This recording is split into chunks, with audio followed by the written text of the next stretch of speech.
नमस्कार, SBT news में आपका स्वागत है। पेश है 9 नवंबर बुधवार सुबह 6:15 बजे राजस्थान की बड़ी खबरें। जोधपुर के हैंडीक्राफ्ट बिजनेसमैन अशोक चोपड़ा के यहां से चोरी किए गए सोने के बर्तनों को चोर पहचान नहीं पाए। वो इसे एल्यूमिनियम का समझकर झाड़ियों में छोड़ गए थे। पुलिस ने इसकी जांच की तो सच्चाई सामने आई। करीब 4 किलो के ये नक्काशीदार बर्तन गोल्ड प्लेटिनम कोटेड हैं। इनकी कीमत 3 करोड़ रुपए है। पुलिस की टीमें जोधपुर के अलावा जयपुर, दिल्ली से लेकर नेपाल बॉर्डर तक भेजी गई हैं। फिलहाल आरोपी नौकरों की गिरफ्तारी नहीं हुई है। हालांकि नागौर के कुचामन में आरोपियों को शरण देने वाले आरोपी अमर सिंह को पुलिस ने पूछताछ के बाद मंगलवार को गिरफ्तार कर लिया। प्रधानमंत्री नरेंद्र मोदी ने वीडियो कॉन्फ्रेंसिंग के माध्यम से भारत के G20 प्रेसिडेंट के लोगो, थीम और वेबसाइट का अनावरण किया। इस मौके पर मोदी ने कहा कि 1 दिसंबर से भारत G20 की अध्यक्षता करेगा। भारत के लिए ऐतिहासिक अवसर है। G20 का ये लोगो केवल एक प्रतीक चिन्ह नहीं है, ये एक संदेश है, ये एक भावना है जो हमारी रगों में है, ये एक संकल्प है जो हमारी सोच में शामिल रहा है। इस लोगो और थीम के जरिए हमने एक संदेश दिया है। राजस्थान के बाड़मेर जिले में आज जमकर उपद्रव हो गया। यहाँ रिफाइनरी में स्थानीय लोगों को रोजगार देने की मांग को लेकर चल रहे धरने प्रदर्शन के दौरान ज्ञापन देने जा रहे प्रदर्शनकारियों पर दूसरे पक्ष के लोगों ने गाड़ी से कुचलने का प्रयास किया। इससे वहां अफरा तफरी मच गई। इस हमले में वहां मौजूद तहसीलदार और पुलिस के अधिकारी भी बाल बाल बचे। गनीमत रही कि घटना में कोई जनहानि नहीं हुई। घटना से आक्रोशित लोगों ने मौके पर ही 2 वाहनों को आग के हवाले कर दिया। इसके बाद हालात तनावपूर्ण हो गए।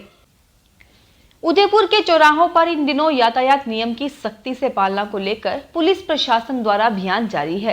पुलिस अब बिना नंबर प्लेट या फिर नंबर प्लेट के साथ नियम विरुद्ध अपने पद नाम का उपयोग करने वालों से भी सख्ती से निपटेगी।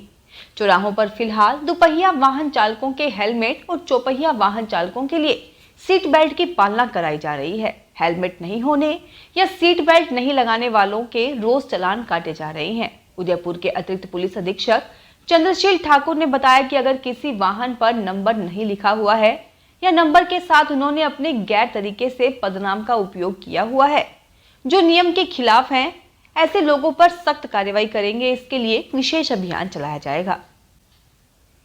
राजस्थान में मंगलवार को मौसम का मिजाज बदल गया। प्रदेश में ज्यादातर जगहों पर दिन भर बादल छाए रहे। दिन भर रुक रुक कर पूर्वी हवाएं चलने से सूरज डूबता नजर आया। कई स्थानों पर तेज बारिश के साथ ओले गिरे तो कहीं हल्की बूंदाबांदी हुई। वहीं सादुलपुर के गांव डढाल रोड पर आकाशीय बिजली गिरने से बावरियों की एक झोपड़ी में आग लग गई, जिससे झोपड़ी में खाने पीने का सामान व नकदी आदि जलकर राख हो गया। वहीं राजधानी जयपुर शहर सहित ग्रामीण क्षेत्रों में बरसात के साथ ओलावृष्टि भी हुई। जयपुर के पास चोमू, गोविंदगढ़, खेजरोली में तूफानी बरसात के बाद ओले गिरे, जिससे तापमान में गिरावट दर्ज की गई और सर्दी बढ़ गई है।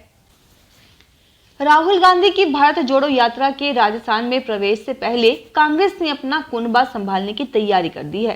पीसीसी अध्यक्ष गोविंद सिंह डोटासरा ने दो टूक कहा है कि जो लोग एक दूसरे के खिलाफ बयानबाजी कर रहे हैं, पार्टी के बड़े नेताओं के खिलाफ बयान दे रहे हैं, वे समझ लें कि राजस्थान में पीसीसी और दिल्ली AICC में सब नोट हो रहा है। समय आने पर सख्त कदम उठाए जाएंगे।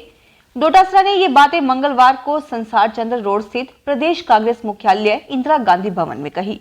उन्होंने कहा कि पार्टी में एक दूसरे के खिलाफ सार्वजनिक बयानबाजी करने वालों को सोचना चाहिए कि वे अपने नैतिक दायित्व का कितना निर्वहन कर रहे हैं।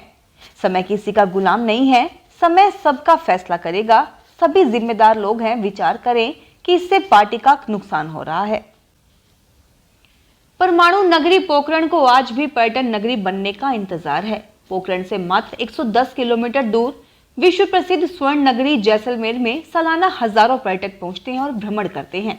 इस दौरान 2000 करोड़ का सालाना टर्नओवर होता है, जबकि बड़े उपखंड व विधानसभा मुख्यालय तथा दर्जनों ऐतिहासिक स्थलों के बावजूद पोखरण में पर्यटकों की आवक नहीं हो रही है। यही नहीं, जोधपुर व बीकानेर की तरफ से जैसलमेर जाने वाले पर्यटक पोखरण होकर ही गुजरते हैं। गुजराती पर्यटक भी लोक देवता बाबा रामदेव की समाधि के दर्शनों के बाद ही जैसलमेर जाते हैं। Central board of secondary education नई दिल्ली से संबद्ध 15,000 से अधिक स्कूलों के करीब 14 लाख विद्यार्थियों को 12वीं बोर्ड की डेटशीट का इंतजार है। CBSE ने 12वीं बोर्ड परीक्षा का आयोजन आगामी 15 फरवरी से किया जाना निश्चित किया है। इससे पूर्व प्रायोगिक परीक्षाएं भी आयोजित की जानी है। 12वीं बोर्ड के विद्यार्थियों को बोर्ड परीक्षाओं के साथ कई प्रतियोगी परीक्षाओं में भी सम्मिलित होना होता है। ऐसी स्थिति में यदि डेटशीट समय पर जारी हो जाए तो बोर्ड परीक्षाओं एवं प्रतियोगी परीक्षाओं की तैयारी को बेहतर तरीके से संतुलित किया जा सकता है। राजस्थान में बूथ को मजबूत करने की दिशा में भाजपा ने एक और कदम उठाया है। अब हर बूथ पर नव मतदाताओं को पार्टी से जोड़ा जाएगा। हर बूथ पर कम से कम 20 नए मतदाताओं को पार्टी कार्यकर्ता के रूप में जोड़ा जाएगा। प्रदेश भर के नव मतदाता अभियान के जिला संयोजक व सह संयोजकों को यह जिम्मेदारी सौंपी गई है। झालावाड़ जिले में चल रही जिला स्तरीय तैराकी प्रतियोगिता में शिक्षा विभाग की बड़ी लापरवाही सामने आई। पहले से स्विमिंग पूल की तैयारी नहीं होने से शिक्षा विभाग ने सोमवार को आनंद फानन में यह प्रतियोगिता झालावाड़ के नया तालाब में ही करवा दी गई। तालाब में गंदे और मटमैले पानी को देखकर कई बच्चों ने स्पर्धा में भाग नहीं लिया। प्रतियोगिता में जिले के 90 बच्चे शामिल हुए। कांग्रेस विधायक भंवरलाल शर्मा के निधन के बाद सरदार शहर विधानसभा सीट पर 5 दिसंबर को उपचुनाव होगा। उपचुनाव की घोषणा के साथ ही कांग्रेस और बीजेपी से दावेदारों के नाम सामने आने लगे हैं। सबसे बड़ी बात यह है कि दिवंगत विधायक भंवरलाल शर्मा के परिवार से ही 3 दावेदार टिकट मांग रहे हैं। इनमें भंवरलाल शर्मा की पत्नी मनोहरी देवी, बड़ा पुत्र अनिल शर्मा और भाई श्यामलाल शर्मा शामिल हैं। कन्याकुमारी से कश्मीर तक भारत जोड़ो यात्रा निकाल रहे कांग्रेस नेता राहुल गांधी दौसा जिले में करीब 110 किलोमीटर पैदल चलेंगे। इस यात्रा के 15 दिसंबर के आसपास दौसा जिले में करीब 4 से 5 दिन तक रहने की संभावना है।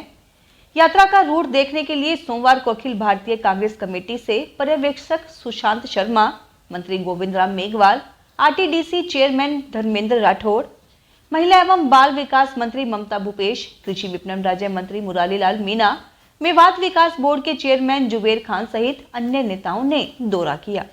नेताओं के अनुसार प्रतिदिन यात्रा करीब 20 से 25 किलोमीटर चलती है और ऐसे में 4 से 5 दिन तक दौसा जिले में काफिले रहने की संभावना है।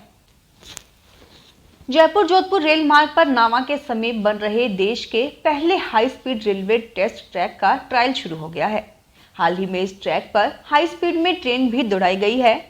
आगामी दिनों में यहां वंदे भारत समेत अन्य हाई स्पीड ट्रेनें दौड़ती नजर आएंगी। दरअसल अमेरिका ऑस्ट्रेलिया की तर्ज पर 200 किलोमीटर प्रति घंटा की रफ्तार से हाई स्पीड रेगुलर व गुड्स वैगन के ट्रायल के लिए जयपुर जोधपुर रेल मार्ग पर देश का पहला high speed railway test track बनाया जा रहा है। करीब 819.9 करोड़ की लागत से 59 किलोमीटर लंबा ट्रैक नावा के समीप गुडा ठठाना मिठड़ी तक बिछाया जा रहा है। इस साल अलवर जिले के किसानों को गेहूं की फसल से आस है। गेहूं की जिले भर में बुआई हो रही है, जिसका रकबा 1,70,000 हेक्टेयर का लक्ष्य रखा गया है, जो कि पिछले साल 1,45,000 हेक्टेयर था। इस साल मानसून के बाद आई बरसात के कारण गेहूं का रकबा बढ़ने की संभावना है, जिससे अच्छी फसल की भी आस है। इस साल गेहूं के भाव काफी अधिक हैं, जो 2500 से 2600 रुपए तक चल रहे हैं। राजस्थान में राज्य सहकारी निर्वाचन प्राधिकरण की ओर से 9 जिलों में सहकारिता चुनाव के दूसरे चरण के लिए निर्वाचन कार्यक्रम जारी कर दिया गया है। इन जिलों में ग्राम सेवा सहकारी समिति चुनाव का पहला चरण 29 सितंबर 2022 को हुआ था। सहकारी निर्वाचन अधिकारी संजय माथुर ने बताया कि राज्य के जिन जिलों में पैक्स लैंप्स के चुनाव 2 चरण में करवाए जाने हैं, वहां पर दूसरे चरण में शेष निर्वाचन योग्य और निर्वाचन ड्यू ग्राम सेवा सहकारी समितियों में नए संचालक मंडल के गठन के लिए निर्वाचन कार्यक्रम जारी कर दिया गया है। करौली जिले में चुनाव का दूसरा चरण 11 नवंबर को होगा और 3 चरण में चुनाव करवाए जाएंगे, जबकि अन्य 8 जिलों में श्रीगंगानगर और अनूपगढ़ इकाई, अजमेर व ब्यावर इकाई, अलवर व खैरथल इकाई, बाड़मेर, नागौर, प्रतापगढ़, चित्तौड़ और हनुमानगढ़ में चुनाव का दूसरा चरण 14 नवंबर से आरंभ होगा। इन जिलों में पहले चक्र की तरह दूसरे चक्र में भी 5 चरण निर्धारित किए गए हैं। फिलहाल इस बुलेटिन में इतना ही, फिर हाजिर होंगे और बड़ी खबरों के साथ। अगर आप भी अपने आसपास की छोटी बड़ी और महत्वपूर्ण खबरों से अपडेट रहना चाहते हैं तो सब्सक्राइब कीजिए हमारे चैनल एसपीटी न्यूज को और प्रेस कीजिए बेल आइकन पर।